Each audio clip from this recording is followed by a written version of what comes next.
जय सियापति रामचंद्र भगवान की जय। द्विसप्ततितमः सर्गः। माताओं का दर्शन। वसिष्ठः पुरतः कृत्वा दारं दशरथस्य च अभिचक्राम तम देशम राम दर्शनत श्रितः। उधर वशिष्ठ जी राम को देखने की अभिलाषा से महाराज दशरथ की रानियों को आगे कर राम आश्रम की ओर चले। सर्वभोगे परित्यक्तम रामम सप्रेक्ष्य मातरः आर्ता मुमुचुर श्रूणि सस्वरम शोककर्षितः। सब सुख उपयोगी भोज्य पदार्थ से हीन श्री राम को देखकर शोक संतप्त दुखी माताएं आश्रुपात करती हुई उच्च स्वर से रोने लगी। तासाम रामः समुत्थाय जग्रह चरणा शुभान मातृणाम मनुज व्याग्रह सर्वासाम सत्य संग्रह। सत्य प्रतिज्ञ नर केसरी श्री राम ने माताओं को देखते ही उठकर उनके चरण कमलों का स्पर्श कर प्रणाम किया। सीतापि चरणस्ता समाप संग्रह दुखिता स्वश्रूणाम श्रुपूर्णाक्षी सा बभुवाग्रतः स्थितः। दुखित सीता जी ने भी अपनी सासुओं का चरण स्पर्श किया, फिर आंखों में आंसू भरकर वह उनके सामने जा खड़ी हुई।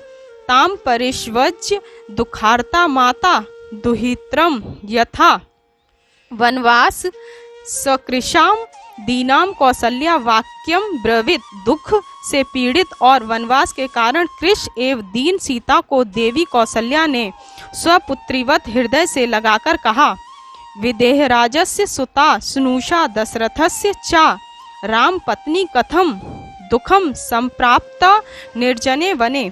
हा, विदेहराज जनक की पुत्री महाराज दशरथ की पुत्र वधु तथा यशस्वी राम की धर्म पत्नी सीता इस निर्जन वन में इस प्रकार कष्ट क्यों भोग रही है। ब्रुवन्त्यामेव मार्तायाम जनन्याम भरताग्रजः पादवा साध्य जाग्रह वसिष्ठस्य चा राघवः।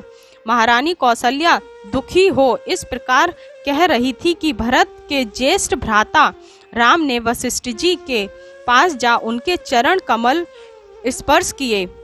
पुरोहितस्याग्नि समस्य वे तदा बृहस्पतिरिन्द्रः इवामराधीपः प्रग्रह पादो सुस्मृधेत जसः सहेव तेनोप विवेश राघवः।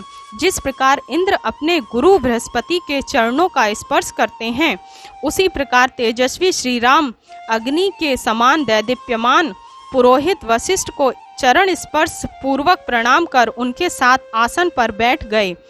ततो जनघ्यम सहिते समिंत्रभि पूर्व प्रधानेश सहेव सैनिके जनेन धर्मज्ञतमेन धर्मवान उपोपविष्टो भरतस्तथा ग्रजम। श्री राम और वशिष्ठ जी के बैठे जाने के पश्चात धर्मात्मा भरत भी अपने मंत्रियों, प्रजा के मुखियों, सेनापतियों और अन्य धर्मात्माओं के साथ राम के पास ही उनसे कुछ नीचे स्थान पर बैठ गए।